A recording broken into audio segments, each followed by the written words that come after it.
ओम श्री गणेशाय नमः। ओम गं गुरुवे नमः। ओम नमः शिवाय। शिवजी सदा सहाय। रुद्र संहिता द्वितीय खंड अध्याय 39। श्री विष्णु और देवताओं से अपराजित दधीचि का उनके लिए शाप और क्षुभ पर अनुग्रह। ब्रह्मा जी कहते हैं, नारद, भक्त वत्सल भगवान विष्णु राजा क्षुभ का हित साधन करने के लिए ब्राह्मण का रूप धारण कर दधीचि के आश्रम पर गए।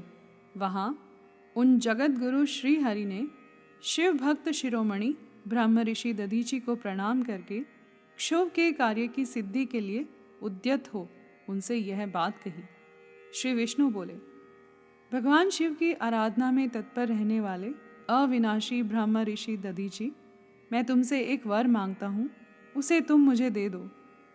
क्षुभ के कार्य की सिद्धि चाहने वाले देवादिदेव श्री हरि के इस प्रकार याचना करने पर शैव शिरोमणि दधीचि ने शीघ्र ही भगवान विष्णु से इस प्रकार कहा। दधीचि बोले, ब्राह्मण, आप क्या चाहते हैं यह मुझे ज्ञात हो गया। आप क्षुभ का काम बनाने के लिए साक्षात भगवान श्री हरि ही ब्राह्मण का रूप धारण करके यहाँ आए हैं।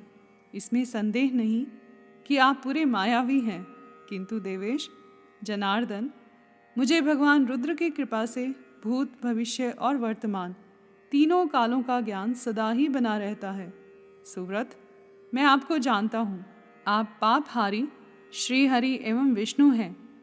यह ब्राह्मण का वेश छोड़िए।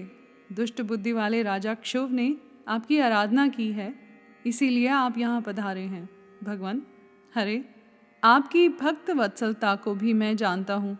यह छल छोड़िए, अपने रूप को ग्रहण कीजिए और भगवान शंकर के स्मरण में मन लगाइए। मैं भगवान शंकर की आराधना में लगा रहता हूँ।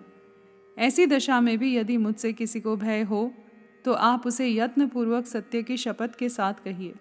मेरा मन शिव के स्मरण में ही लगा रहता है। मैं कभी झूठ नहीं बोलता। इस संसार में किसी देवता या दैत्य से भी मुझे भय नहीं होता।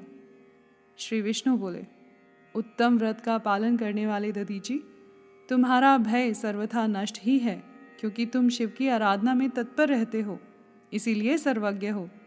परंतु मेरे कहने से तुम एक बार अपने प्रतिद्वंदी राजा क्षुभ से जाकर कह दो कि राजेंद्र, मैं तुमसे डरता हूँ।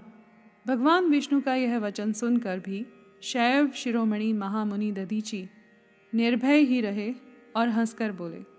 दधीचि ने कहा, मैं देवाधिदेव पिनाक पाणी भगवान शंभु के प्रसाद से कहीं कभी किसी से और किंचित मात्र भी नहीं डरता, सदा ही निर्भय रहता हूँ। इस पर श्री हरि ने मुनि को दबाने की चेष्टा की। देवताओं ने भी उनका साथ दिया, किंतु सबके सभी अस्त्र कुंठित हो गए। तदंतर भगवान श्री विष्णु ने अगणित गणों की सृष्टि की, परंतु महर्षि ने उनको भी भस्म कर दिया। तब भगवान ने अपनी अनंत विष्णु मूर्ति प्रकट की। यह सब देखकर च्यवन कुमार ने वहाँ जगदीश्वर भगवान विष्णु से कहा। दधीचि बोले, महाबाहो, माया को त्याग दीजिए। विचार करने से यह प्रतिभास मात्र प्रतीत होती है। माधव, मैंने सहस्रों दुर्विज्ञेय वस्तुओं को जान लिया है। आप मुझ में अपने सहित संपूर्ण जगत को देखिए। निरालस्य होकर मुझ में ब्रह्मा एवं रुद्र का भी दर्शन कीजिए। मैं आपको दिव्य दृष्टि देता हूँ। ऐसा कहकर भगवान शिव के तेज से पूर्ण शरीर वाले च्यवन कुमार दधीचि मुनि ने अपनी देह में समस्त ब्रह्मांड का दर्शन कराया। तब भगवान विष्णु ने उन पर पुनः कोप करना चाहा। इतने में ही मेरे साथ राजा क्षुभ वहाँ आ पहुँचे। मैंने निश्चेष्ट खड़े हुए भगवान पद्मनाभ को तथा देवताओं को क्रोध करने से रोका। मेरी बात सुनकर इन लोगों ने ब्राह्मण दधीचि को परास्त नहीं किया। श्री हरि उनके पास गए और उन्होंने मुनि को प्रणाम किया। तदंतर क्षुभ अत्यंत दीन हो उन मुनीश्वर दधीचि के निकट गए और उन्हें प्रणाम करके प्रार्थना करने लगे। क्षुभ बोले, मुनि श्रेष्ठ, शिव भक्त शिरोमणि, मुझ पर प्रसन्न होइए। परमेश्वर, आप दुर्जनों की दृष्टि से दूर रहने वाले हैं, मुझ पर कृपा कीजिए। ब्रह्मा जी कहते हैं, नारद, राजा क्षुभ की यह बात सुनकर तपस्या की निधि ब्राह्मण दधीचि ने उन पर अनुग्रह किया। तत्पश्चात श्री विष्णु आदि को देखकर वे मुनि क्रोध से व्याकुल हो गए और मन ही मन शिव का स्मरण करके विष्णु तथा देवताओं को शाप देने लगे।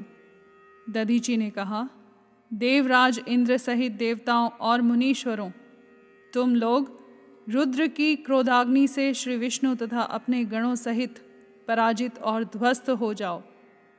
देवताओं को इस तरह शाप दे क्षुभ की ओर देखकर देवताओं और राजाओं के पूजनीय द्विजश्रेष्ठ दधीचि ने कहा, राजेंद्र, ब्राह्मण ही बली और प्रभावशाली होते हैं।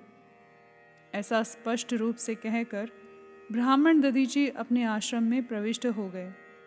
फिर दधीचि को नमस्कार मात्र करके शिव अपने घर चले गए। तत्पश्चात भगवान विष्णु देवताओं के साथ जैसे आए थे उसी तरह अपने वैकुंठ लोक को लौट गए। इस प्रकार वह स्थान स्थानेश्वर नामक तीर्थ के रूप में प्रसिद्ध हो गया। स्थानेश्वर की यात्रा करके मनुष्य शिव का सायुज्य प्राप्त कर लेता है। तात, मैंने तुम्हें संक्षेप से क्षुभ और दधीचि के विवाद की कथा सुनाई और भगवान शंकर को छोड़कर केवल ब्रह्मा और विष्णु को ही जो शाप प्राप्त हुआ उसका भी वर्णन किया। जो क्षुभ और दधीचि के विवाद संबंधी इस प्रसंग का नित्य पाठ करता है वह अपमृत्यु को जीतकर देह त्याग के पश्चात ब्रह्मलोक में जाता है। जो इसका पाठ करके रणभूमि में प्रवेश करता है उसे कभी मृत्यु का भय नहीं होता तथा वह निश्चय ही विजयी होता है। यहाँ पर अध्याय 39 समाप्त हुआ। कर्पूर गौरम करुणावतारम संसार सारम भुजगेंद्रहारम सदा वसंतम हृदयारविंदे भवम भवानी सहितं नमामि।